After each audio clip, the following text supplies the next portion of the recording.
नमस्कार, मैं समीर अल्लाबादिया आपका स्वागत करता हूं हिंदी ऑडियो बुक क्लब में, जहां हम इतिहास, साहसिकता और रोमांच से भरपूर कहानियों को आपकी सुनवाई के लिए प्रस्तुत करते हैं। आज की कहानी एक ऐसी गाथा है जो न केवल आपके दिल की धड़कनों को तेज कर देगी, बल्कि आपको जंगल की गहराइयों में छिपे रहस्यों और खतरों की दुनिया में ले जाएगी। इस कहानी का नाम है टेम्पल टाइगर, जो एक प्राचीन मंदिर के पास बसे उस क्षेत्र में हो रहे एक भयानक बाघ के हमलों पर आधारित है। जब सूरज की किरणें धीरे धीरे जंगल के घने साये में खो जाती थीं, तब गांव के चारों ओर एक अनदेखा डर राज करने लगता था। उन दिनों चंपावत के पास स्थित एक छोटा सा गांव था, जहां के लोग साधारण जीवन जीते थे, लेकिन एक अनहोनी घटना ने उनकी दिनचर्या को भयावह बना दिया था। यह आतंक था टेम्पल टाइगर का, जो मंदिर के पास के इलाकों में अपनी छाप छोड़ चुका था। गांव के बुजुर्गों के अनुसार मंदिर न केवल पूजा का स्थान था, बल्कि यहां आस्था और शांति के साथ साथ एक अजीब सी पवित्रता भी बसी हुई थी। परंतु उस पवित्र स्थान के समीप एक भयंकर बाघ ने अपना ठिकाना बना लिया था, जिसने गांव वालों के मन में गहरी आतंक की लहर दौड़ा दी थी। इस बाघ की कहानियां धीरे धीरे दूर दराज तक फैल गई थीं। लोग कहते थे कि वह रात के अंधेरे में अचानक प्रकट होता, किसी चेतावनी के, और अपनी भयंकर दहशत बिखेर जाता।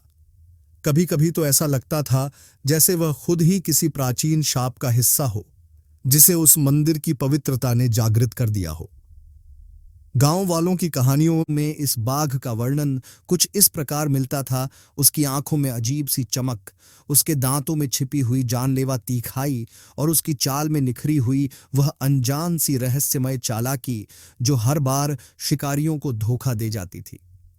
रात के सन्नाटे में जब पूरा गांव सो जाता था, तभी यह बाघ अपने शिकार पर निकलता था।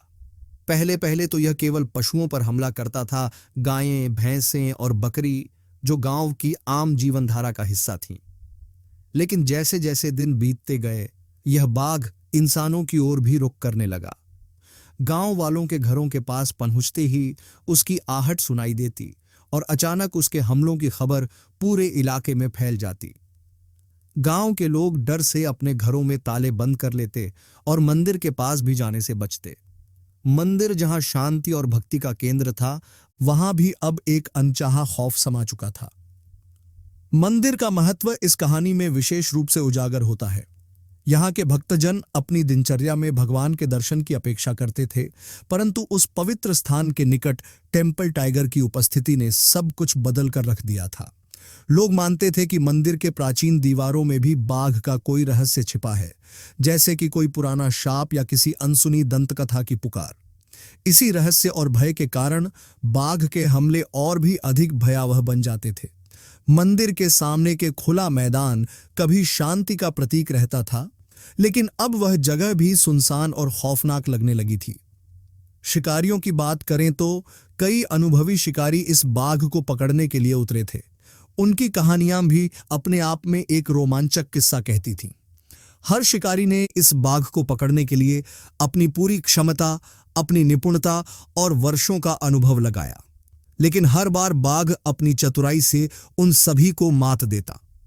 किसी ने तो चुपके से जाल बिछाए, तो किसी ने रात की घामगीन छाया में छुपकर प्रतीक्षा की, परंतु टेम्पल टाइगर हमेशा ही अपनी चालाकी से बच निकलता। वह ऐसा प्रतीत होता था मानो उसने खुद ही जंगल की धुन में अपनी चाल बना ली हो, जिससे हर शिकारी की योजना असफल हो जाती थी। एक बार तो एक मशहूर शिकारी ने पूरे इलाके में अपना वर्चस्व जमाने की ठानी थी। उसने कहा कि इस बार मैं उस बाघ को पकड़कर दिखाऊंगा। उसने पूरे गांव में घोषणा की और सभी ने उसकी बातों को ध्यान से सुना।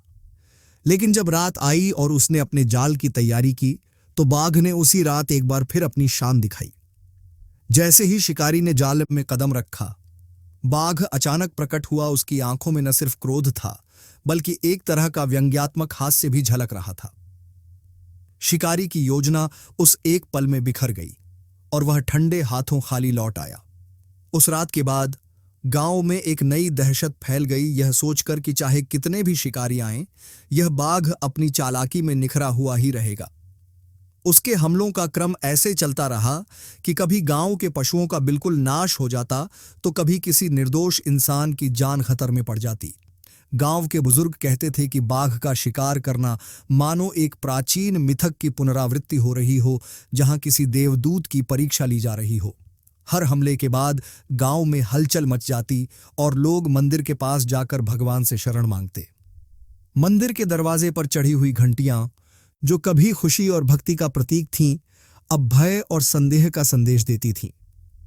इसके अतिरिक्त बाघ के हमलों के पीछे कुछ रहस्यमय घटनाएं भी जुड़ी हुई थीं। कई बार ऐसा कहा जाता था कि बाघ केवल भूख या प्यास के कारण नहीं, बल्कि उसकी आत्मा में कहीं गहरे तक कोई पुराना दर्द या प्रतिशोध छिपा था।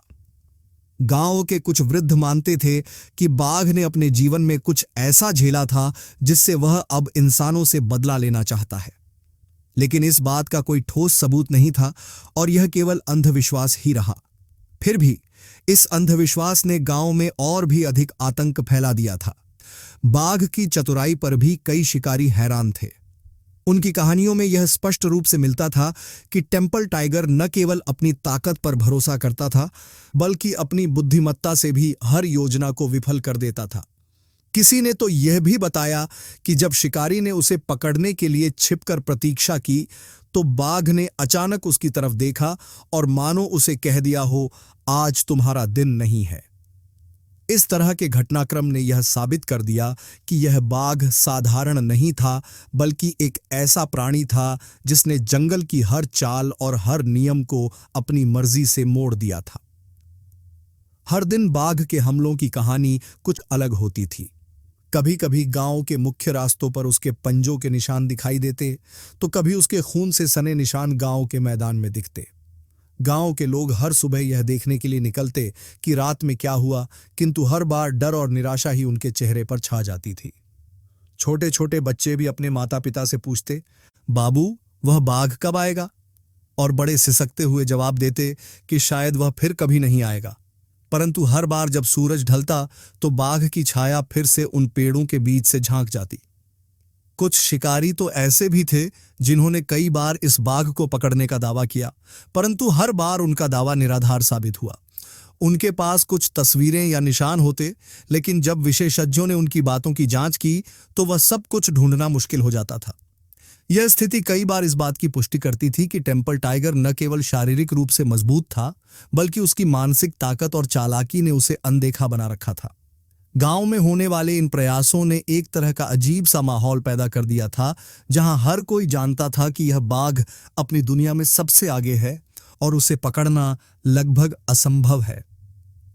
जब भी बाघ ने हमला किया तो उसके पंजों की धूल मिट्टी के साथ साथ गांव का सारा वातावरण भी कंपा उठता था। उसकी दहाड़ सुनाई देती और उसी के साथ गांव के लोगों के दिलों में एक अजीब सी बेचैनी पैदा हो जाती थी। वह दहाड़, जो कभी कभी इतनी तीखी होती कि मानो आकाश भी कांप उठता हो, हर उस व्यक्ति को चेतावनी देती कि अगली घड़ी में कुछ बुरा होने वाला है। इस दहाड़ के पीछे उसकी आत्मा का दर्द छुपा हुआ प्रतीत होता था, जो उसे और भी खतरनाक बना देता था। मंदिर के पास के इलाके में, जहां पहले भक्तों की भीड़ होती थी, अब एक सन्नाटा छा चुका था। मंदिर के प्रांगण में जो एक समय भक्तों के गीत और आरती की धुनें गूंजती थीं, वह अब केवल भय और संदेह के स्वर में बदल गई थीं। कई बार ऐसा भी हुआ कि मंदिर के प्रांगण में लगे दीपक अचानक बुझ गए, मानो बाघ ने भी उस पवित्रता को चुनौती देने का प्रयास किया हो। इस सबके बीच गांव वालों के दिलों में यह बात गूंजती कि कहीं मंदिर का अभिषेक भी बाघ की चालाकी के सामने नहीं टिक पाएगा। कई शिकारियों ने अपनी जान जोखिम में डालकर इस बाघ का पीछा किया। उनके अनुभवों में यह स्पष्ट था कि यह बाघ साधारण शिकार नहीं था। उसने अपनी चालाकी और सूझबूझ से उन सभी के प्रयासों को विफल कर दिया था जो अपने अनुभव और कौशल पर गर्व करते थे। एक शिकारी ने बताया कि मैंने कई रातें जागकर बाघ का पीछा किया, पर वह हर बार मेरे जाल से बच निकलता था, मानो उसे पहले से ही मेरी हर चाल का अंदाजा हो। यह कथन सुनते ही गांव में और भी डर फैल गया, क्योंकि सभी को अब यकीन हो गया था कि टेम्पल टाइगर अपनी चाल में माहिर है और उसे पकड़ना एक असंभव कार्य बन चुका है। उस समय के हर शिकारी का यही मानना था कि यह बाघ न केवल ताकतवर है, बल्कि उसकी मानसिक तेजी भी उसे हर परिस्थिति में विजयी बना देती है। जैसे ही कोई शिकारी अपनी योजना बनाता, बाघ मानो पहले ही से उसकी हर योजना को भांप लेता और अपनी दिशा बदल लेता। उसकी चाल में इतनी निपुणता थी कि मानो वह जंगल के हर एक कोने की रहस्यमयता से परिचित हो। यही कारण था कि उसे पकड़ने के कई प्रयास विफल हो गए और हर विफलता के साथ बाघ की दहशत और भी बढ़ जाती। गांव के लोग अब यह समझ चुके थे कि उनका कोई साधारण उपाय नहीं है। हर शाम जब अंधेरा छा जाता तो लोगों के घरों में एक अनजाना आतंक बैठ जाता। वे जानते थे कि उस अंधेरे में टेम्पल टाइगर का प्रादुर्भाव संभव है और वह किसी भी पल आ सकता है। हर एक घर की खिड़की से झांकते हुए लोग अपने आसपास के जंगल की ओर देखते, जैसे कि किसी चुपके से उसके कदमों की आहट सुनाई दे। लेकिन उस शैतानी सन्नाटे में केवल एक आवाज गूंजती, बाघ की दहाड़, जो सभी भय को और भी बढ़ा देती थी। बाघ के हमलों का सिलसिला ऐसे ही चलता रहा। कुछ रातें तो उसके हमलों की सूचना धीरे धीरे फैलती, तो कुछ रातें अचानक उसकी दहाड़ के साथ पूरा गांव कांप उठता। हर हमले के साथ गांव वालों का विश्वास धीरे धीरे टूटता जा रहा था कि कहीं एक दिन तो यह बाघ उन सब का अंत कर देगा। लेकिन साथ ही हर विफल प्रयास ने यह भी सिद्ध किया कि टेम्पल टाइगर की चतुराई ने उसे हर शिकारी से आगे रखा।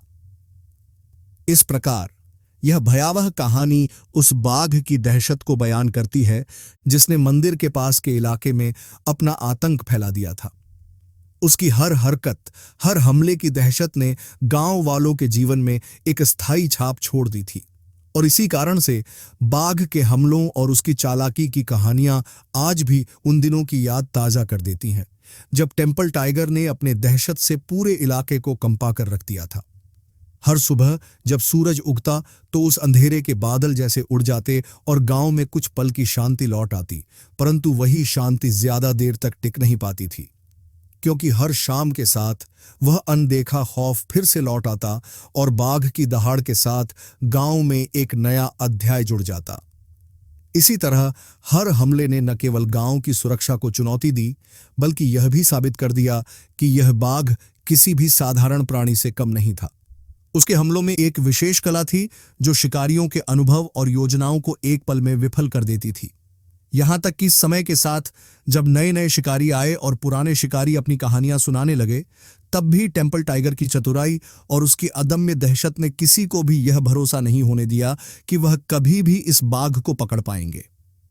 उसकी हर हरकत ने गांव वालों को यह सिखा दिया था कि प्रकृति के इस अदम्य प्राणी को समझना और उससे निपटना इंसान की समझ से कहीं परे है। इस पूरे आतंक की कहानी में मंदिर का महत्व भी उतना ही महत्वपूर्ण था। मंदिर न केवल भक्ति का स्थान था, बल्कि गांव के लोगों के लिए आशा की किरण भी था। परंतु जब उस पवित्र स्थान के निकट एक ऐसा प्राणी अपना आतंक मचाता, तो यह आशा धीरे धीरे भय में बदल जाती। हर बार जब मंदिर के प्रांगण में शांति भंग होती, तो लोगों का मन पूछता कि क्या कभी उस शांति को बहाल किया जा सकेगा, या फिर यह बाघ हमेशा के लिए उस पवित्रता को ध्वस्त कर देगा। जब जिम कॉर्बेट गांव के बाहरी इलाके में पहुंचे, तो सुबह की मंद रोशनी में उनके कदम धीरे धीरे गांव की ओर बढ़ते दिखे। कच्ची गलियों और मिट्टी से ढके रास्तों पर चलते हुए उन्होंने तुरंत महसूस किया कि यहाँ का माहौल एक अजीब सी चुप्पी और तनाव से भरा हुआ था। गांव के लोग अपनी दिनचर्या में व्यस्त तो थे, लेकिन उनकी नजरों में एक अनकही पीड़ा और भय झलक रहा था। गांव के लोग इन अनुभवी शिकारी की उपस्थिति में एक नई उम्मीद महसूस कर रहे थे, क्योंकि टेम्पल टाइगर के आतंक से अब तक कोई भी स्थायी समाधान नहीं निकाल पाया था। कॉर्बेट ने धीरे धीरे गांव के मध्य में स्थित एक छोटे से चौपाल की ओर रुख किया, जहां कुछ बुजुर्ग लोग अपनी सुबह की बातचीत में लगे थे। उनके चेहरे पर थकान के साथ साथ एक जिज्ञासा भी स्पष्ट थी। कॉर्बेट ने बिना किसी विशेष हलचल के धीरे धीरे उनके बीच जाकर बैठना शुरू किया। उन्होंने बड़े ही शांति से गांव वालों से हालचाल पूछे और धीरे धीरे उन कहानियों को सुना जो वर्षों से इस क्षेत्र में प्रचलित थीं। गांव वालों ने बताया कि पिछले कुछ महीनों से टेम्पल टाइगर ने अंधेरे में प्रहार किए हैं। बाघ की दहाड़ सुनते ही घर के सभी दरवाजे बंद हो जाते और रात की गहराई में अजीब सी खामोशी छा जाती थी। बुजुर्गों के अनुसार बाघ की चालाकी और उसकी अनियंत्रित ताकत ने हर शिकारी के हौसले को तोड़ दिया था।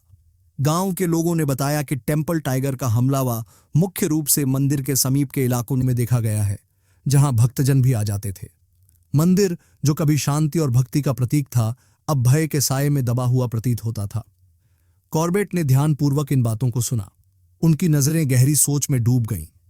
उन्होंने गांव के लोगों से विस्तार से पूछा कि बाघ कब, कहां और कैसे प्रकट होता था। एक वृद्ध व्यक्ति ने बताया, बाबा, रात के अंधेरे में जब सब सो जाते हैं, तब वो धीरे धीरे मंदिर के पास के रास्ते से निकलकर आता है। कभी कभी तो उसकी आंखों में अजीब सी चमक दिख जाती है, मानो वो आपको घूर रहा हो।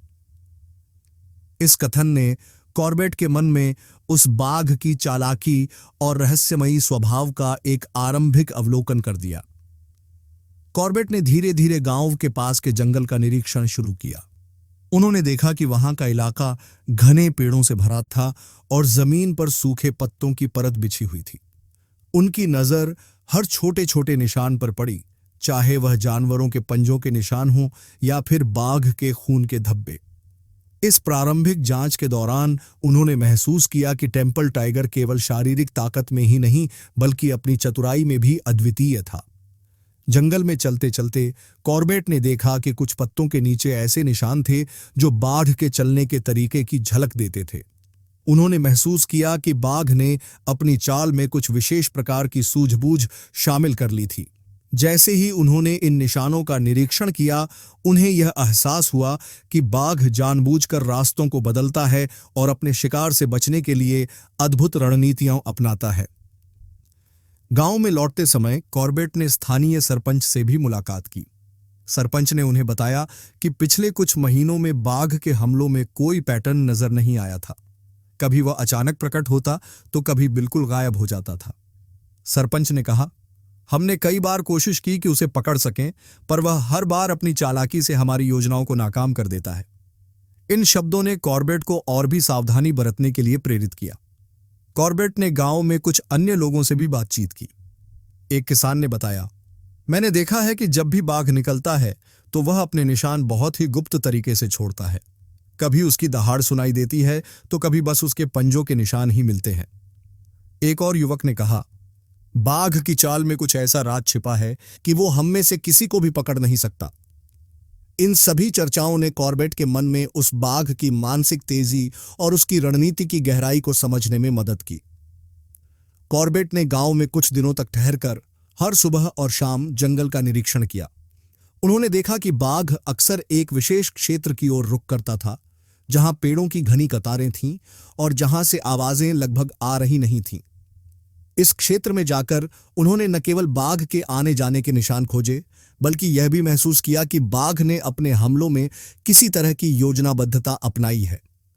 उन्होंने पाया कि बाघ अक्सर उसी दिशा में जाता जहां से उसके पिछले हमलों के संकेत मिले थे। गांव वालों से मिलने के दौरान कॉर्बेट ने स्थानीय लोगों से यह भी सुना कि बाघ की उपस्थिति के बाद से मंदिर के पास का इलाका सुनसान हो गया है। भक्तों ने कहा कि अब मंदिर के पास आने में भी डर लगता है, क्योंकि वहां अक्सर अजीब सी आवाजें सुनाई देती हैं और रात में वहां से बाघ की दहाड़ सुनाई देती है। गांव के मंदिर के पुजारी ने बताया कि पहले जहां आरती और भजन होते थे, अब वहां एक सन्नाटा छा गया है। इस सब ने कॉर्बेट को यह सोचने पर मजबूर कर दिया कि बाघ की चालाकी सिर्फ उसकी शारीरिक ताकत तक सीमित नहीं थी, बल्कि उसके व्यवहार में भी एक गहराई थी। कॉर्बेट ने अपनी प्रारंभिक जांच के दौरान स्थानीय भौगोलिक बनावट का भी निरीक्षण किया। उन्होंने देखा कि मंदिर के पास का इलाका न केवल प्राकृतिक सौंदर्य से भरा था, बल्कि वहां की मिट्टी में भी कुछ अलग सी गंध थी, जो शायद बाढ़ के हमलों से जुड़ी हुई थी। उन्होंने स्थानीय नदियों के किनारे भी जाकर देखा कि पानी के किनारे पर भी कुछ ऐसे निशान मिले जो बाघ की गतिविधियों को दर्शाते थे। इन सभी सूचनाओं ने उन्हें यह संकेत दिया कि बाघ ने अपने हमलों के लिए एक विशेष क्षेत्र चुना है, जहां उसकी मौजूदगी ने लोगों के जीवन में एक स्थायी डर बना दिया था। गांव के लोगों के साथ बातचीत के दौरान कॉर्बेट ने विशेष ध्यान दिया कि कैसे बाघ की उपस्थिति ने गांव के जीवन को प्रभावित किया था। हर घर में यह चर्चा होती थी कि बाघ की दहाड़ के बाद रातें कितनी डरावनी हो जाती हैं। एक बूढ़ी महिला ने आंखों में आंसू लिए कहा, जब भी रात होती है तो मुझे ऐसा लगता है कि वो बाघ मेरे घर के बाहर खड़ा है और मैं उसकी दहाड़ सुनकर कांप उठती हूं। ऐसे अनुभव सुनकर कॉर्बेट ने स्पष्ट रूप से महसूस किया कि बाघ का आतंक गांव के लोगों के मन में गहराई तक बैठ चुका था। इस दौरान कॉर्बेट ने यह भी देखा कि गांव में जो लोग पहले तो निर्भीक थे, वे अब अपने कार्यों में उलझ कर रहते थे। बच्चे खेलते समय भी कहीं न कहीं पीछे हट जाते थे और बुजुर्गों की आंखों में चिंता की झलक साफ दिखाई देती थी। गांव के चौपाल पर जब भी लोग इकट्ठे होते तो चर्चा का विषय हमेशा बाघ की दहाड़ और उसके हमलों का ही होता था। हर व्यक्ति ने अपनी अपनी भाषा में बताया कि कैसे बाघ ने उनके जीवन में अनचाहा भय भर दिया है। कॉर्बेट की जिज्ञासा बढ़ती गई। उन्होंने यह भी देखा कि गांव के बाहर के जंगल में कुछ ऐसे स्थान थे जहां बाघ के निशान बहुतायत में मिले। इन स्थानों का निरीक्षण करते हुए उन्होंने देखा कि बाघ ने अपनी चालाकी से अपने शिकार के निशान को इस प्रकार छुपाया था कि आम लोग उसे पहचान ही नहीं पाते थे। उन्होंने महसूस किया कि बाघ के हमलों का कोई भी पैटर्न नहीं था, बल्कि वह हर बार नई रणनीतियों के साथ प्रकट होता था। इन सभी तथ्यों और सूचनाओं को ध्यान में रखते हुए कॉर्बेट ने अपनी योजना बनाने का विचार किया। उन्होंने देखा कि बाघ की चालाकी और उसकी सूझबूझ ने उसे अन्य शिकारियों से कहीं आगे रखा था। इसलिए उन्होंने खुद से यह संकल्प लिया कि इस बार वह बाघ की हरकतों को ध्यान से समझेंगे और उसकी रणनीति का सही सही अनुमान लगाएंगे। गांव के लोगों से प्राप्त जानकारी, जंगल में मिले निशान और मंदिर के आसपास की मौन वातावरण ने उन्हें एक स्पष्ट तस्वीर प्रदान की कि बाघ ने अपने हमलों के लिए एक सुव्यवस्थित तरीका अपनाया था। कॉर्बेट ने धीरे धीरे गांव के विभिन्न हिस्सों का दौरा किया। उन्होंने न केवल मंदिर के पास के इलाके बल्कि गांव के किनारे किनारे की सड़कों का भी निरीक्षण किया। एक किसान ने उन्हें बताया कि पिछले कुछ दिनों में उसने देखा कि बाघ अक्सर खेतों के पास से गुजरता है, जहां उसकी चाल में एक अनोखी चपलता होती थी। किसान ने कहा, जब बाघ खेत के किनारे से गुजरता है तो मानो उसकी चाल में एक अदृश्य नियम हो, जिसे समझ पाना हमारे लिए संभव नहीं है। इस बयान से कॉर्बेट ने उस बाघ की विशेषता पर ध्यान दिया और उसकी चाल में निहित रणनीति का प्रारंभिक विश्लेषण किया। कॉर्बेट ने गांव में कुछ और लोगों से भी विस्तृत जानकारी प्राप्त की। एक स्थानीय दुकानदार ने बताया कि वह कई बार बाघ की दहाड़ सुन चुका है और बताया, रात के समय जब सब सो रहे होते हैं तो बाघ की आवाज एकदम सटीक और साफ सुनाई देती है। उसकी आवाज में एक अजीब सी तीक्ष्णता होती है, मानो वह जानता हो कि कब और कहां प्रकट होना है। इस बयान ने कॉर्बेट को और भी स्पष्टता दी कि बाघ का शिकार करने के लिए उसे न केवल अपनी ताकत बल्कि उसकी चालाकी और मानसिक तेजी का भी मुकाबला करना होगा। गांव में बिताए गए उन दिनों में कॉर्बेट ने लगातार अपनी जांच और निरीक्षण जारी रखा। उन्होंने देखा कि बाघ के हमलों के समय में गांव के बाहर के जंगल में एक अजीब सी सन्नाटा छा जाता था। जंगल की गहराइयों में चलती हल्की हल्की हवा में भी एक अनदेखी बेचैनी महसूस होती थी। कॉर्बेट ने महसूस किया कि यह सब उस बाघ की उपस्थिति का प्रमाण है, जिसने अपने हमलों के दौरान हर बार अपने निशान इतने सावधानी से छुपा लिए थे कि सामान्य आंखें उन्हें पहचान ही नहीं पाती थीं। इन निरीक्षणों के दौरान कॉर्बेट ने गांव के बाहर के क्षेत्र में भी कुछ ऐसे स्थान देखे जहां बाघ के पिछड़े निशान मिलते थे। उन्होंने ध्यान दिया कि निशान इतनी स्पष्टता से छूटे नहीं थे कि वे सामान्य प्राकृतिक गतिविधि के हिस्से के रूप में समझे जा सकें, बल्कि इन निशानों में एक सुव्यवस्थितता थी जो बाघ की चालाकी और पूर्व निर्धारित रणनीति की ओर संकेत करती थी। उन्होंने देखा कि जैसे ही कोई शिकारी इन निशानों को समझने की कोशिश करता, बाघ अपनी चाल में तुरंत बदलाव कर लेता था। गांव में स्थानीय लोगों के साथ लगातार बातचीत करते हुए कॉर्बेट ने हर एक विवरण को नोट किया। किसी ने बताया कि बाघ की उपस्थिति के समय खेतों के पास से गुजरते समय भी पक्षियों की चहचहाहट अचानक रुक जाती थी, मानो प्रकृति भी उस भय को महसूस कर रही हो। एक अन्य व्यक्ति ने कहा, जब बाघ निकलता है तो ऐसा लगता है कि पूरा जंगल उसके आदेश में है और हर जीव उसके हमले के लिए तैयार हो जाता है। इन सभी बातों ने कॉर्बेट के मन में उस बाघ की अनदेखी चालाकी की गहराई और उसकी अप्रत्याशित चालों का एक स्पष्ट चित्र प्रस्तुत किया। कॉर्बेट ने बिना किसी देरी के गांव के लोगों से प्राप्त सभी सूचनाओं और जंगल में किए गए निरीक्षणों का विश्लेषण किया। उन्होंने महसूस किया कि बाघ ने अपनी गतिविधियों में कोई भी गड़बड़ी नहीं छोड़ी थी। हर निशान, हर आवाज और हर प्रतिक्रिया उस बाघ की योजनाबद्ध चाल का हिस्सा थी। उनकी सूझबूझ ने उन्हें यह एहसास दिलाया कि बाघ की चालाकी और स्वभाव में एक गहरी बुद्धिमत्ता है, जिसे समझना और उससे निपटना किसी साधारण शिकारी के लिए संभव नहीं है। इस प्रकार जिम कॉर्बेट ने गांव में अपनी उपस्थिति दर्ज कराते हुए हर एक छोटी से छोटी जानकारी को बड़े ध्यान से समझा। उन्होंने न केवल गांव वालों से पूरी जानकारी प्राप्त की, बल्कि जंगल के हर कोने का निरीक्षण करके बाघ की चालाकी का शुरुआती अवलोकन भी किया।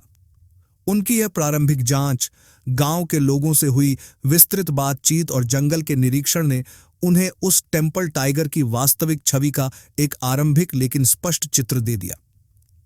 जिम कॉर्बेट के आगमन के साथ ही गांव में एक नई उम्मीद की किरण जगमगाने लगी थी।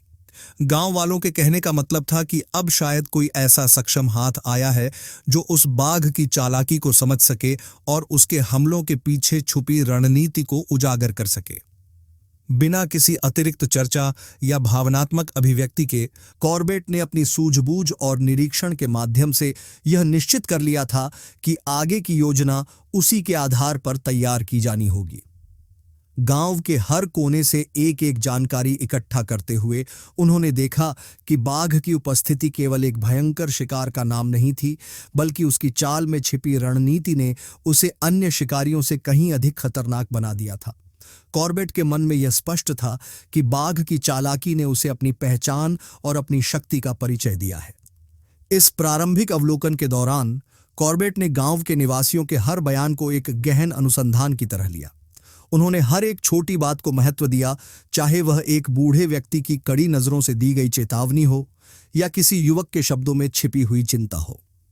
इन सभी जानकारियों ने उन्हें यह समझने में मदद की कि टेम्पल टाइगर की चालाकी और उसकी मानसिक शक्ति दोनों ही उस प्राणी को एक अद्वितीय पहचान देते हैं। गांव में बिताए उन दिनों में कॉर्बेट ने बिना किसी अतिरिक्त विचार के केवल तथ्यों और निरीक्षणों के आधार पर ही एक स्पष्ट चित्र बनाया। उन्होंने महसूस किया कि बाघ की चालाकी ने उसे हमेशा अपने हमलों के समय ही बदलते परिवेश में छिप जाने की कला सिखाई है। इस विशेष गुण ने न केवल गांव वालों को भयभीत किया था, बल्कि पिछले कई शिकारियों की योजनाओं को भी विफल कर दिया था। इन सभी निरीक्षणों और बातचीत के बाद कॉर्बेट ने गांव में मौजूद हर कोने का विस्तृत रूप से अध्ययन करना जारी रखा। उन्होंने देखा कि बाघ के आने जाने का कोई निश्चित पैटर्न नहीं था, बल्कि वह अपने हमलों के समय में पूरी तरह से अप्रत्याशित रूप से प्रकट होता था। इस बात ने उन्हें यह संदेश दिया कि बाघ की चालाकी में समय समय पर नई रणनीतियां जुड़ जाती हैं, जिन्हें समझना और उनसे निपटना अत्यंत कठिन है। कॉर्बेट ने गांव में बिताए कुछ दिनों के निरीक्षण और बातचीत के बाद ठोस योजना बनाने का निश्चय किया। वह उस भयावह टेम्पल टाइगर के खिलाफ पहला कदम उठाने के लिए तैयार हो गए थे। गांव के बाहर के घने जंगल में प्रवेश करते ही उन्होंने अपने विचारों को व्यवस्थित करने हेतु पहला एम्बुश तैयार करने का निर्णय लिया। उस क्षेत्र का चुनाव ऐसे किया गया जहां मंदिर के निकट पेड़ों की कतारें इतनी घनी थीं कि सूरज की किरणें मुश्किल से पहुंच पाती थीं और जहां बाघ के हमलों के स्पष्ट प्रमाण मिल चुके थे। उन्होंने अपने उपकरण, जाल और अन्य शिकार सामग्री को सावधानीपूर्वक तैयार किया।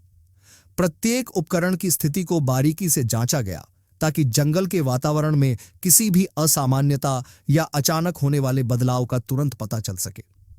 स्थानीय जानकारी और नक्शों के सहारे उन्होंने उस क्षेत्र का विस्तृत निरीक्षण किया ताकि बाघ के संभावित मार्गों का सही अनुमान लगाया जा सके। योजना में यह तय किया गया था कि रात के अंधेरे में जब बाघ प्रकट होगा, तब टोली चुपके से निर्धारित स्थान पर पहुंचकर उसका पीछा करेगी।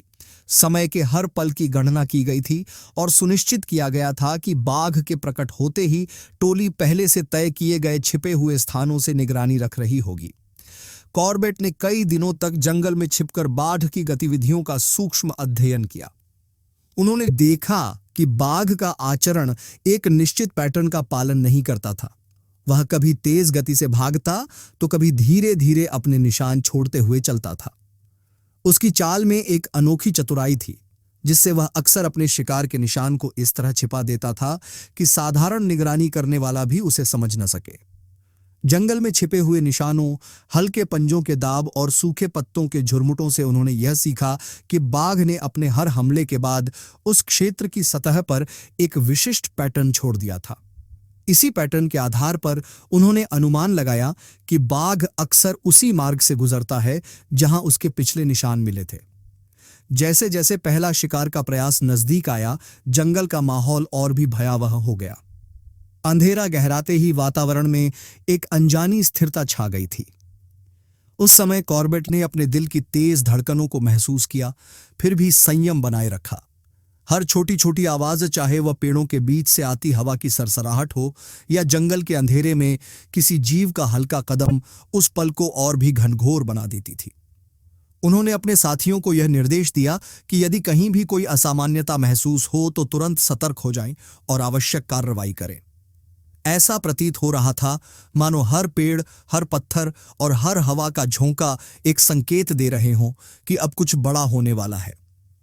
कॉर्बेट ने सुनिश्चित किया कि जैसे ही बाघ प्रकट होगा, टोली बिना किसी हिचकिचाहट के निर्धारित स्थान पर पहुंच जाएगी। उन्होंने अपने आप में यह संदेश दोहराया कि हर छोटी छोटी हलचल पर नजर रखनी है, क्योंकि बाघ की चाल में कोई भी छोटी सी चूक निर्णायक हो सकती थी। टीम के सभी सदस्यों ने अपने अपने स्थान पर बैठकर उस भयावह वातावरण का सूक्ष्म विश्लेषण किया और यह सुनिश्चित किया कि सफलता उनके प्रयासों में निहित है। जंगल में हवा की ठंडी फुसफुसाहट और पेड़ों की हल्की सरसराहट में छिपे हर संकेत ने उन्हें यह याद दिलाया कि बाघ कहीं भी प्रकट हो सकता है। हर पेड़ के पीछे छुपी अंधेरी छाया, मिट्टी पर पड़े पत्तों की सूखी आवाज और हल्की फुल्की हवा की हलचल, इन सभी ने उस रात के माहौल को और भी खतरनाक बना दिया था। टोली ने ध्यानपूर्वक देखा कि जब भी पेड़ों के बीच से हल्की सी आवाज आती तो वह संकेत देता था कि बाघ की मौजूदगी हो सकती है। कॉर्बेट ने अपने अनुभव के आधार पर महसूस किया कि बाघ की उपस्थिति केवल शारीरिक ताकत तक सीमित नहीं है, बल्कि उसकी मानसिक सूझबूझ उसे अत्यंत खतरनाक बनाती है। इसलिए उन्होंने टोली से निर्देश दिया कि वे एक दूसरे के निकट रहें और किसी भी असामान्य गतिविधि की तुरंत रिपोर्ट करें। सभी उपकरणों की स्थिति की बारीकी से जांच की गई और सुनिश्चित किया गया कि जंगल में होने वाली हर हलचल का तुरंत नोटिस लिया जाए। किसी भी अनहोनी की स्थिति में टोली तुरंत पीछे हटने और सुरक्षित स्थान पर पहुंचने के लिए तैयार थी। जैसे जैसे रात के अंतिम पहर करीब आने लगे, जंगल में एक नई प्रकार की चुप्पी फैल गई। कॉर्बेट और उनकी टोली ने एक दूसरे के संपर्क में रहकर निर्धारित स्थानों पर चुपचाप बैठकर उस भयावह वातावरण का अध्ययन जारी रखा। हर सदस्य ने अपने मन में यह महसूस किया कि यह पल अत्यंत निर्णायक है, जहां बाघ की उपस्थिति के हर संकेत का उनके अगले कदम पर असर हो सकता है। उनकी नजरें हर छोटे छोटे संकेत पर केंद्रित थीं और हर हलचल का सूक्ष्म विश्लेषण किया जा रहा था। अंधेरे में जंगल के भीतर छिपे हर सूक्ष्म संकेत ने उन्हें यह चेतावनी दी कि बाघ की चाल में कोई भी असामान्य गतिविधि उसे पकड़ने का मौका दे सकती है। कॉर्बेट ने यह अनुभव किया था कि बाघ के हमलों के समय वातावरण में होने वाली हलचल उसके द्वारा छुपाए गए निशानों के अनुरूप होती थी। इसलिए टोली ने यह तय किया कि वे किसी भी संकेत को नजरअंदाज न करें और तुरंत कार्रवाई के लिए तत्पर रहें। हर पल, हर सेकंड ऐसा प्रतीत होता था कि बाघ की मौजूदगी का कोई न कोई संकेत मिल रहा है। उस रात की तैयारी में कॉर्बेट ने बिना किसी अनावश्यक टिप्पणी या विचार के केवल तथ्यों और निरीक्षणों पर ध्यान केंद्रित किया। हर छोटी छोटी हलचल, पत्तों के झड़ने की आवाज और हल्की हवा की सरसराहट उस समय के भय और अस्थिरता को दर्शा रही थी। टोली ने बिना किसी बाधा के तय किए गए स्थानों से निरंतर निगरानी करते हुए जंगल के भीतर हो रही हर हलचल का सावधानीपूर्वक विश्लेषण किया।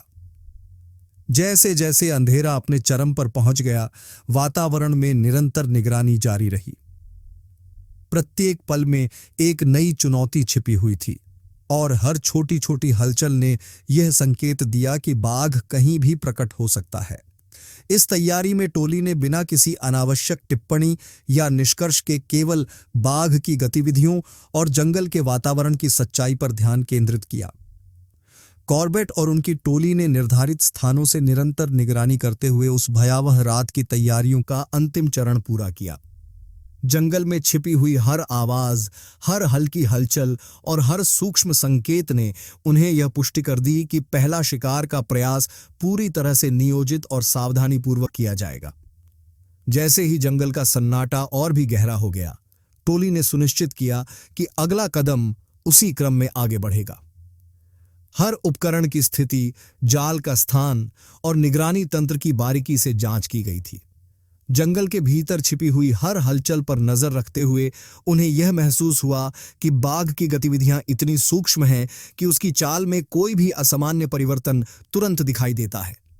हर क्षण ने यह एहसास कराया कि इस तैयारी का उद्देश्य केवल बाघ के व्यवहार का सूक्ष्म अध्ययन और उसके हमलों के पैटर्न को समझना है, ताकि पहले शिकार के प्रयास में कोई कमी न रह जाए। कॉर्बेट ने अनुभव से सीखा था कि बाघ की चाल में हर छोटी हलचल उसका संकेत हो सकती है, और इसीलिए उन्होंने बिना किसी विचलन के केवल तथ्यों पर ध्यान केंद्रित करते हुए टीम के साथ मिलकर उस डरावह वातावरण में निगरानी जारी रखी। जंगल के भीतर छिपे हर सूक्ष्म संकेत ने उन्हें सुनिश्चित कर दिया कि जैसे ही बाघ अपनी चाल में कोई नई रणनीति अपनाएगा, टोली तत्परता से उस पर कार्रवाई करेगी। अंधेरे के चरम पर पहुंचते पहुंचते टोली के सभी सदस्यों ने अपनी जागरूकता बनाए रखी। प्रत्येक पल में नई चुनौती छिपी हुई थी और हर हलचल ने संकेत दिया कि बाघ कहीं भी प्रकट हो सकता है। इस तैयारी के दौरान बिना किसी अनावश्यक टिप्पणी या निष्कर्ष के केवल बाघ की गतिविधियों और जंगल के वातावरण की सच्चाई पर ध्यान केंद्रित किया गया था। कॉर्बेट और उनकी टोली ने निर्धारित स्थानों से निरंतर निगरानी करते हुए उस भयावह रात की तैयारियों का अंतिम चरण पूरा किया। जंगल में छिपी हर आवाज, हर हल्की हलचल और हर सूक्ष्म संकेत ने पुष्टि कर दी कि पहला शिकार का प्रयास पूरी तरह से नियोजित और सावधानीपूर्वक किया जाएगा। उस समय जब जंगल की सन्नाटे में हर ओर ध्यान लग गया था, टोली ने सुनिश्चित किया कि अगला कदम उसी क्रम में आगे बढ़ेगा, बिना किसी देरी या अनावश्यक टिप्पणी के। कॉर्बेट और उनकी टोली ने रात की गहराई में एक निर्धारित स्थान पर चुपचाप निगरानी बनाए रखी थी। जैसे ही अंधकार गहराता गया, वातावरण में हल्की हल्की हवा की सरसराहट और पेड़ों की सरसराहट से ऐसा प्रतीत हो रहा था मानो कोई अनदेखी गतिविधि होने वाली हो। अचानक दूर से एक हल्की सी हलचल की आवाज ने सबकी सजगता बढ़ा दी। उन पलों में कॉर्बेट ने अपनी नजरें तीक्ष्ण कर दीं और धीरे धीरे उस दिशा की ओर मुड़ने लगे जहां से आवाज आ रही थी। उसी क्षण एक विशाल, शक्तिशाली आकृति धीरे धीरे अंधेरे में प्रकट हुई। बाघ, जिसकी मांसपेशियों में शक्ति की झलक थी और आंखों में अजीब सी चमक, बिना किसी संकेत के ठीक उनकी निगरानी की सीमा में प्रवेश कर गया। कॉर्बेट के चेहरे पर पहले पल के लिए एक संक्षिप्त तनाव झलक गया, पर उन्होंने तुरंत अपनी स्थितिगत सूझबूझ को बरकरार रखा। दोनों के बीच मौन का ऐसा क्षण आया कि मानो समय ठहर सा गया हो। बाघ ने अपनी धीमी चाल से धीरे धीरे करीब आने का प्रयास किया। उसकी आंखों में शिकार की भूख साफ दिखाई दे रही थी और उसके कदमों की हल्की हल्की ध्वनि जंगल की शांत वातावरण में एक नई गूंज भर गई। कॉर्बेट ने अपनी टोली की ओर संकेत किया ताकि वे बिना शोर किए अपनी अपनी स्थिति में बने रहें। हर एक सदस्य ने अपने अपने स्थान से सावधानीपूर्वक चारों ओर नजर दौड़ाई। जैसे ही बाघ उनकी सीधी दिशा में पहुंचने लगा, कॉर्बेट ने अपने भीतर की सावधानी को और तीव्र किया। उन्होंने देखा कि बाघ ने अपनी चाल में एक छोटी सी देरी के साथ अचानक एक मोड़ लेने का प्रयास किया। उस क्षण टोली में हल्की हलचल हुई, परंतु किसी ने भी बिना आदेश के कोई कदम नहीं बढ़ाया। कॉर्बेट की निगाहें हर छोटी छोटी हलचल पर टिक गईं। बाघ के कदमों की ध्वनि और उसकी सूझबूझ भरी निगाहें इस बात का संकेत दे रही थीं कि वह किसी निश्चित योजना के अनुरूप ही आगे बढ़ रहा है। अचानक बाघ ने एक निश्चित स्थान की ओर झुकाव लिया, जहां पहले से ही टोली द्वारा तैयार किया गया जाल रखा गया था। जाल, जिसे सावधानीपूर्वक उस क्षेत्र के निशानों के आधार पर लगाया गया था, एक अवसर प्रदान करने के लिए तैयार था। उस पल जैसे ही बाघ जाल के नजदीक आया, उसकी गति में एक अचानक मंदी आई। उसकी विशाल कदकाठी, उसके तेज पंजे और उसकी घनी चाल से सबको यह अंदाजा हो रहा था कि वह इस जाल में फंसने वाला है। परंतु जैसे ही उसके पंजों ने जाल के किनारे को छुआ, बाघ ने अचानक अपनी चाल में तेजी से बदलाव किया। उसकी आंखों में चेतना झलक गई और उसने एक पल के लिए रुकते हुए अपने शरीर का वजन संतुलित किया। कॉर्बेट ने उस क्षण को बारीकी से देखा। उन्होंने नोट किया कि बाघ ने कैसे एक ही झटके में अपनी गति को बदलते हुए जाल की गिरफ्त से बाल बाल बच निकलने का प्रयास किया। उसकी चाल में वह अजीब सी चपलता थी जिसने उसे उस जाल के घात में आने से बचा लिया। बाघ ने अपनी एक तीव्र छलांग लगाई, मानो समय की रेत में अपनी जगह बदलने की कला हो, और तुरंत ही वह उस क्षेत्र से दूर हो चला। उस घटना के तुरंत बाद जंगल में एक क्षणिक सन्नाटा छा गया। कॉर्बेट ने गहराई से उस स्थिति का विश्लेषण किया। उन्होंने देखा कि बाघ ने अपनी चाल में अचानक बदलाव करके जाल की योजना को बेअसर कर दिया। हर छोटी छोटी हलचल, हर पंजे के निशान और उसके चेहरे की अभिव्यक्ति ने यह स्पष्ट कर दिया कि बाघ अत्यंत सूझबूझ और तत्पर था। उस एक पल में जब बाघ ने जाल से बच निकलने का प्रयास किया, कॉर्बेट ने अपनी आंखों से हर छोटी सी गलती और सफल प्रयास को संजो लिया। उन्होंने महसूस किया कि बाघ ने अपनी बचाव की तकनीक में एक विशेष रणनीति अपनाई है, जिससे उसकी तेजी और चपलता का पता चलता था। टोली के सदस्यों ने भी उस घटना को चुपचाप महसूस किया, लेकिन कॉर्बेट ने बिना शब्द बोले उस स्थिति की गहराई से जांच करना शुरू कर दिया।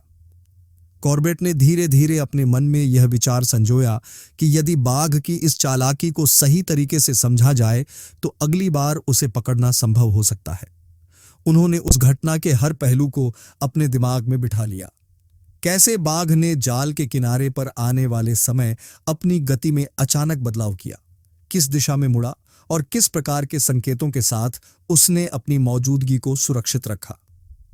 उस रात की घटना ने टोली में एक नई सजगता भर दी थी। कॉर्बेट ने बिना किसी भी अवांछित चर्चा के केवल तथ्यों और निरीक्षणों के आधार पर स्थिति का विश्लेषण किया। उन्होंने अपने साथी सदस्यों से बिना किसी अतिरिक्त वार्तालाप के संकेत दिए कि अगली योजना में सुधार की आवश्यकता है। हर एक ने उस घटना को अपने मन में गहराई से अनुभव किया और कॉर्बेट ने उस पर विचार करते हुए तय किया कि अगली बार के लिए रणनीति में कौन कौन सी सुधारें करनी होंगी। जैसे ही बाघ की मुठभेड़ समाप्त हुई, वातावरण में फिर से सन्नाटा लौट आया। कॉर्बेट ने उस घटना के तुरंत बाद बिना किसी अतिरिक्त प्रतिक्रिया के अपने अनुभव से सीखी गई बातों को मन में समेट लिया। उन्होंने देखा कि बाघ की बचाव तकनीक में एक अनूठी सूझबूझ छिपी हुई थी, एक ऐसी सूझबूझ जो उसे साधारण जालों और योजनाओं से बचने में सक्षम बनाती थी। उस क्षण में कॉर्बेट ने मन में स्पष्ट कर लिया कि अगली बार के प्रयास में जाल की स्थिति, समय की गणना और बाढ़ के हर संकेत की और भी गहन निगरानी करनी होगी। उन्होंने महसूस किया कि बाघ की तेजी, उसकी चपलता और उसके बच निकलने के तरीके ने उन्हें यह सबक दिया है कि अगली योजना में उसे और भी सावधानीपूर्वक डिजाइन करना होगा।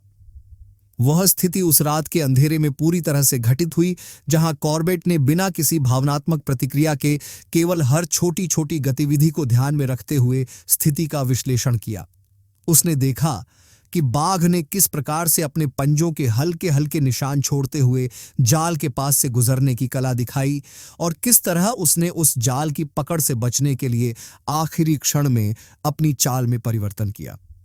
उस घटना के तुरंत बाद कॉर्बेट ने बिना किसी अतिरिक्त टिप्पणी के अपने साथी सदस्यों के साथ उस अनुभव को साझा किया। उन्होंने बिना किसी हड़बड़ी के शांत मन से उस घटना के हर पहलू का विश्लेषण किया।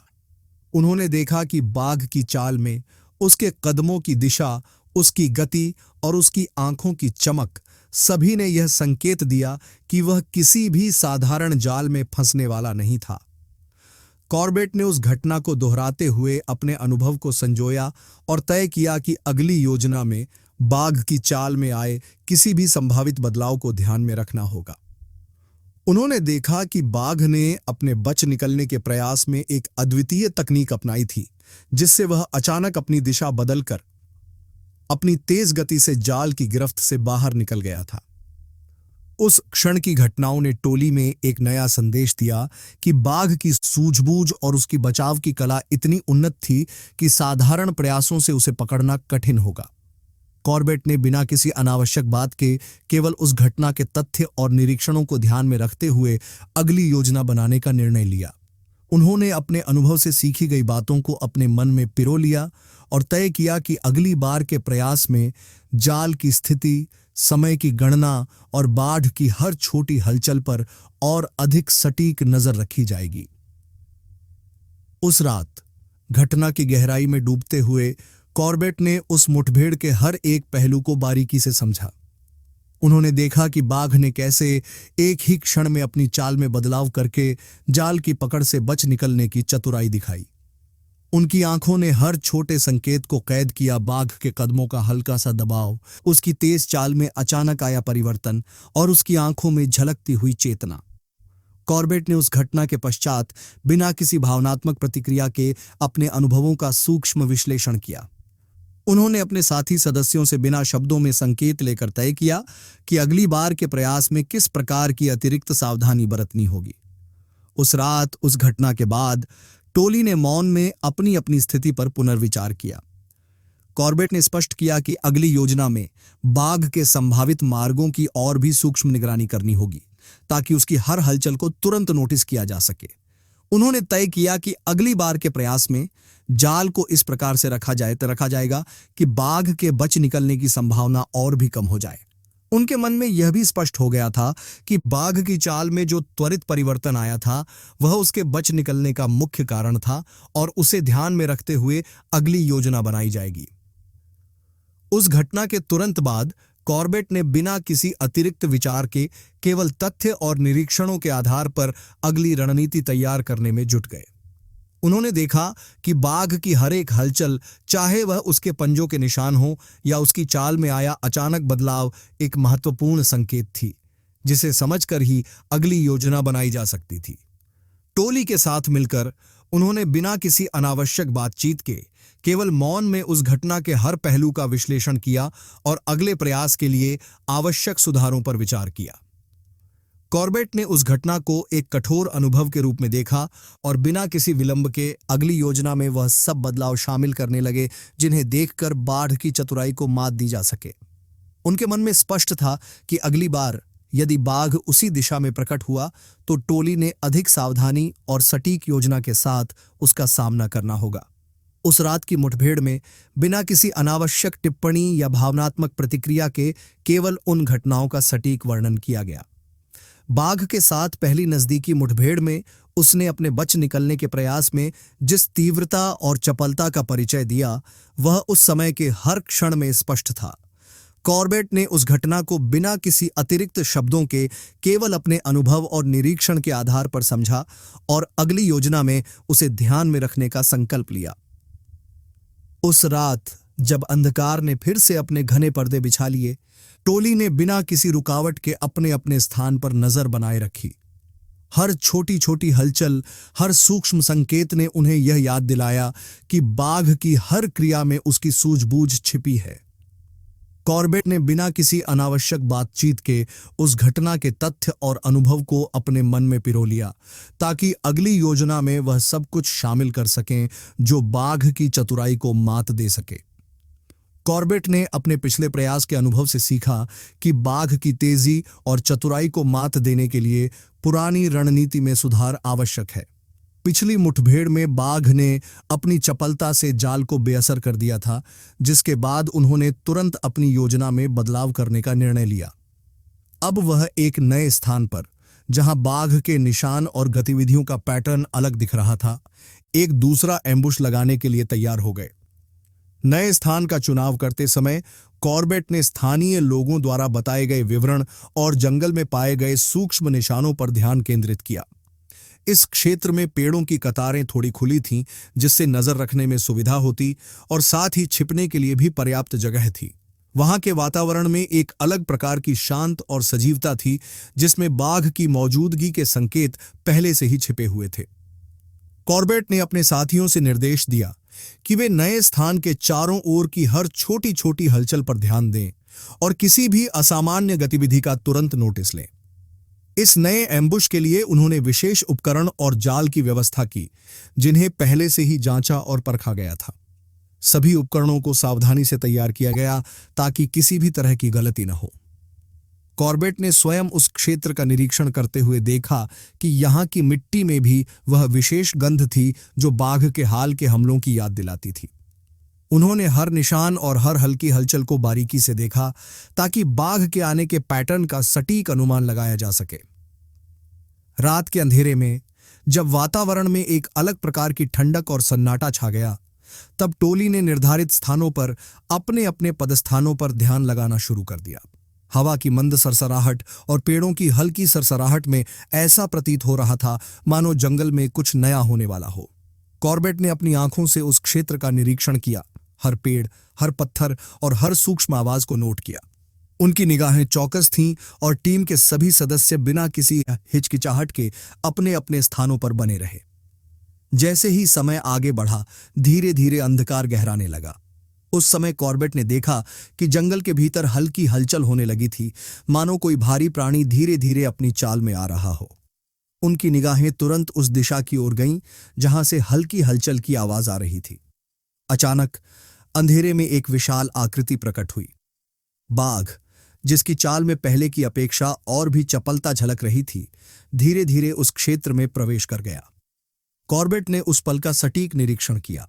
उन्होंने देखा कि बाघ ने अपनी चाल में थोड़ी देरी करते हुए निश्चित दिशा में अपना रुख मोड़ा। इस नए एम्बुश में बाघ के आने के पैटर्न में थोड़ा सा अंतर था। उसने नए स्थान पर अपनी मौजूदगी दर्ज कराने की कोशिश की, परंतु उसी समय टोली ने अपने छिपे हुए स्थानों से सावधानीपूर्वक निगरानी शुरू कर दी। कॉर्बेट ने बिना किसी अवरोध के धीरे धीरे अपने उपकरणों और जाल की स्थिति की पुष्टि की। उन्होंने महसूस किया कि यह स्थान पहले वाले एम्बुश से भिन्न था, जहां बाघ की गति और दिशा में थोड़ा बहुत परिवर्तन दिख रहा था। बाघ धीरे धीरे एम्बुश की निर्धारित रेखा के पास पहुंचता दिखा। उसकी आंखों में एक तीव्रता और शिकार की भूख साफ दिखाई दे रही थी। टोली ने बिना किसी शोर के अपनी स्थिति में बने रहना जारी रखा। जैसे ही बाघ ने एक निश्चित दूरी तय की, उसे लगा कि यह सही मौका है। लेकिन उसी समय बाघ ने अपनी चाल में एक अनपेक्षित बदलाव किया। उसने अचानक से अपनी गति में वृद्धि करते हुए अपनी दिशा को मोड़ने की कोशिश की। उस बदलाव में टोली की सारी निगरानी केंद्रित हो गई। कॉर्बेट ने तुरंत देखा कि बाघ ने अपनी चाल में परिवर्तन करते हुए पुराने एम्बुश के विपरीत एक नए रास्ते का सहारा लेने का प्रयास किया। जाल की स्थिति पर नजर रखते हुए उन्होंने महसूस किया कि बाघ की बुद्धिमत्ता और चतुराई में कोई कमी नहीं है। उसने जाल के निकट आते ही अपनी गति में अचानक बदलाव करके अपने बच निकलने की रणनीति का सफल प्रयोग किया। टोली के सदस्यों ने भी बिना किसी शब्द के उस परिवर्तन को नोट किया। उस क्षण कॉर्बेट ने बाघ की चालाकी और उसकी तेजी का गहराई से निरीक्षण किया। उन्होंने देखा कि बाघ ने अपने बच निकलने के प्रयास में जिस तरह से अचानक दिशा बदली, वह पूर्वी एम्बुश में लगाई गई पूर्व नियोजित योजना से बिल्कुल अलग थी। बाघ ने अपनी आंखों में चमक और गति में अचानक आए बदलाव से यह संदेश दे दिया कि उसे पकड़ना कोई आसान काम नहीं होगा। कॉर्बेट ने उस घटना को ध्यान से देखा और तुरंत अपनी रणनीति में सुधार के लिए योजना बनाई। उन्होंने बिना किसी अतिरिक्त टिप्पणी के केवल हर एक छोटे से संकेत और बाघ की चाल के हर परिवर्तन को नोट किया। टोली ने भी उसी मौन और ध्यान से उस घटना को महसूस किया, जिससे यह स्पष्ट हो गया कि बाघ की बुद्धिमत्ता उसे फिर से बच निकलने का मार्ग प्रदान कर रही है। नए एम्बुश में कॉर्बेट ने महसूस किया कि बाघ ने अपनी चाल में फिर से चतुराई दिखाई है। उसने जाल की स्थिति से अपनी दूरी को बढ़ाया और अचानक से एक नए मार्ग की ओर रुख किया, जिस पर टोली की निगरानी पहले की अपेक्षा कम थी। इस परिवर्तन ने टीम के सभी सदस्यों को सचेत कर दिया कि अगली बार योजना में और अधिक सुधार की आवश्यकता है। उस क्षण कॉर्बेट ने बिना किसी अनावश्यक बात के केवल तथ्य और निरीक्षणों पर ध्यान केंद्रित करते हुए बाघ की चाल की सराहना की। उन्होंने देखा कि बाघ की बुद्धिमत्ता ने उसे कठिन परिस्थितियों से बच निकलने में सक्षम बनाया है और उसकी चाल में जिस तरह की चतुराई झलक रही थी, उससे यह स्पष्ट हो गया कि बाघ की मानसिक तेजी साधारण शिकारियों की तुलना में कहीं अधिक है। टीम ने बिना किसी अतिरिक्त वार्तालाप के उस घटना का विश्लेषण किया।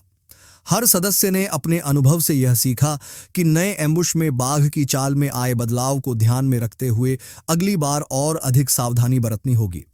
कॉर्बेट ने उस पल को बिना शब्दों में बयान किए केवल अपनी आंखों से बाढ़ की हर गतिविधि को नोट किया और अगली योजना के लिए आवश्यक सुधारों को समझा। बिना किसी अनावश्यक भावनात्मक प्रतिक्रिया के उस घटना के दौरान बाघ ने अपनी बच निकलने की चतुराई से फिर से साबित कर दिया कि वह कितनी तेज, चप्पल और बुद्धिमान है। कॉर्बेट ने उस घटना में केवल तथ्य देखे और अपनी रणनीति में बदलाव के लिए नए सिद्धांत तैयार किए। नए एम्बुश के इस प्रयास में बाघ की चाल में आए किसी भी बदलाव पर तत्काल ध्यान देने का संकल्प लिया गया। उस रात जब अंधेरा और भी गहरा हो गया, टोली ने बिना किसी अवरोध के नए एम्बुश के हर पहलू को तैयार कर लिया। कॉर्बेट ने महसूस किया कि बाघ की बुद्धिमत्ता और उसके बच निकलने की कला ने उन्हें एक महत्वपूर्ण सबक सिखा दिया है। इस घटना में बिना किसी अनावश्यक विवरण के केवल बाघ की चाल में आए बदलाव और उसकी चतुराई की सराहना की गई। बिना किसी अतिरिक्त बातचीत या व्यक्तिगत टिप्पणी के उस नए एम्बुश के दौरान बाघ की हर गतिविधि और हर कदम का निरीक्षण किया गया। टोली ने यह सुनिश्चित किया कि अगली बार की योजना में बाघ की चतुराई के हर संभावित पहलू को शामिल किया जाए ताकि उसके बच निकलने की संभावना को कम किया जा सके। कॉर्बेट ने उसी पल में तय किया कि नई रणनीति में अधिक सटीक निगरानी, समय की सटीक गणना और बाढ़ के हर संकेत की गहन जांच शामिल होगी। अगले कुछ दिनों में कॉर्बेट ने कई बार एम्बुश लगाने का प्रयास किया, परंतु हर बार बाघ ने अपनी चतुराई से उन सभी योजनाओं को विफल कर दिया। हर प्रयास में जब वह बाघ के करीब पहुंचते तो अचानक से उसकी चाल में परिवर्तन हो जाता और अवसर चूक जाता। उन दिनों कॉर्बेट का मन अत्यंत सजग और सतर्क रहता। हर असफलता ने उनके मन में एक नई सीख छोड़ दी। बाघ की चालाकी, उसकी तेजी और उस अनदेखी बुद्धिमत्ता की गहराई जिसने उन्हें बार बार चौंका दिया। कॉर्बेट ने अपनी निगाहों से बाघ की हर हलचल को महसूस किया। जंगल में छुपे हर निशान, हल्की सी हवा की सरसराहट और पेड़ों के बीच से आती हर आवाज उनके दिल की धड़कन बढ़ा देती थी। हर बार जब बाघ के पंजों की हल्की हलचल सुनाई देती तो मन में एक अनिश्चित भय और उत्सुकता दोनों समा जाते। वह जानते थे कि बाघ के करीब पहुंचते ही हर छोटी सी गलती अवसर चूकने का कारण बन सकती है। लेकिन इसी तनावपूर्ण माहौल में उन्होंने अपने आप को नियंत्रित रखा और शांत मन से हर छोटी छोटी गतिविधि पर ध्यान दिया। हर असफल प्रयास के बाद कॉर्बेट के मन में बाघ के प्रति एक गहरा सम्मान विकसित होता गया। उसकी चतुराई ने उन्हें यह एहसास कराया कि यह प्राणी केवल शारीरिक ताकत में ही नहीं बल्कि मानसिक सूझबूझ में भी कितना अद्वितीय है। उन्होंने देखा कि कैसे बाघ ने अपनी चाल में अचानक बदलाव करके एम्बुश के जाल से बच निकलने का प्रयास किया। कभी उसकी आंखों में चमक आती तो कभी उसके कदमों की दिशा में हल्का सा परिवर्तन होता। इन सब ने कॉर्बेट को यह सिखा दिया कि बाघ की चाल में छिपी बुद्धिमत्ता का मुकाबला करना आसान नहीं है। हर दिन जब सुबह का उजाला फैलता तो कॉर्बेट नई योजना के साथ जंगल में उतरते।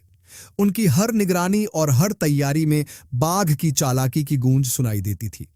कभी कभी तो ऐसा लगता कि बाघ बस एक पल में उनके सामने प्रकट हो जाएगा, परंतु अंततः वह उसी सूक्ष्मता से अपनी चाल बदलकर गायब हो जाता।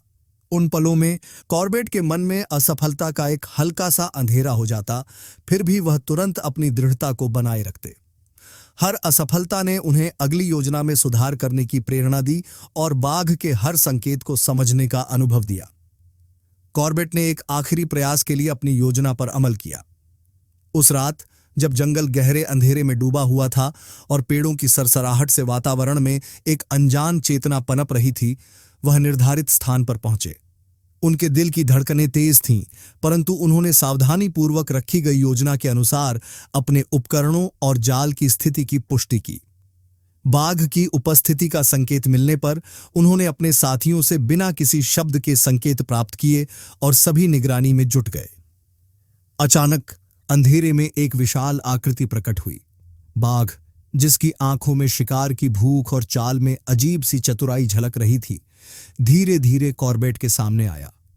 जैसे ही बाघ एक तय किए गए मोड़ की ओर बढ़ा, कॉर्बेट ने अपने उपकरणों से स्थिति का निरीक्षण किया, परंतु उसी क्षण बाघ ने अपनी चाल में अचानक परिवर्तन करते हुए अत्यंत तेजी से अपनी दिशा बदल ली। उसकी तेज गति और अचानक आए बदलाव ने टोली की सारी निगरानी को चकित कर दिया। बाघ ने झटपट अपनी चपलता से उस जाल की पकड़ से बच निकलने का प्रयास किया और एक पल में अंधेरे में गायब हो गया। उस क्षण कॉर्बेट के मन में गहरा सन्नाटा छा गया। उन्होंने महसूस किया कि बाघ की बच निकलने की कला इतनी अद्वितीय है कि उसे पकड़ पाना असंभव सा प्रतीत हो रहा था। इस अनुभव ने उन्हें एक गहन आत्मचिंतन की ओर अग्रसर कर दिया। उन्होंने बिना किसी शब्द के यह निर्णय लिया कि अब आगे इस प्राणी का पीछा नहीं किया जाएगा, बल्कि उसे जिंदा छोड़ दिया जाएगा। उनके मन में यह विचार उत्पन्न हुआ कि प्रकृति की इस महान शक्ति का सम्मान करना ही उचित है। कॉर्बेट ने अपने अनुभवों में यह देखा कि बाघ की चाल में जो सूझबूझ है वह उसे साधारण जालों से भी बचाने में सक्षम बनाती है। उस क्षण उन्हें एहसास हुआ कि बाघ के जंगल में बने रहने का निर्णय उसकी अनूठी बुद्धिमत्ता और जीवन शैली का एक अभिन्न हिस्सा है। बाघ का बच निकलना न केवल उसके अस्तित्व की पुष्टि करता था, बल्कि यह भी दर्शाता था कि प्रकृति का संतुलन किसी भी मानव प्रयास से ऊपर है। उस रात कॉर्बेट ने बिना किसी अतिरिक्त कोशिश के अपने निर्णय को अपनाया। उनके भीतर एक अजीब सी शांति थी, मानो उन्होंने उस प्राणी की महानता और उसकी प्राकृतिक शैली में छिपे संदेश को समझ लिया हो। जंगल की ठंडी हवा, पेड़ों की हल्की सरसराहट और अंधेरे में फैला सन्नाटा उस निर्णय की गवाही दे रहे थे। हर छोटी हलचल, हर सूक्ष्म संकेत ने उन्हें यह याद दिलाया कि बाघ का जीवन, उसकी बुद्धिमत्ता और उसकी चतुराई प्रकृति का एक अनिवार्य हिस्सा है। कॉर्बेट ने उस अंतिम प्रयास में बिना किसी भावनात्मक प्रतिक्रिया के केवल तथ्य और अनुभव के आधार पर निर्णय लिया कि बाघ को उसके स्वाभाविक जीवन में बने रहने देना ही उचित है। यह निर्णय उन्हें एक नई सीख के रूप में प्रतीत हुआ, जिसमें उन्होंने महसूस किया कि बाघ की बच निकलने की कला उसकी अनूठी सूझबूझ का प्रतीक है।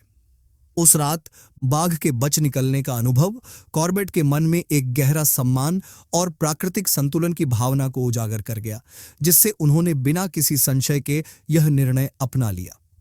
दोस्तों, ये थी इस टेंपल टाइगर की कहानी,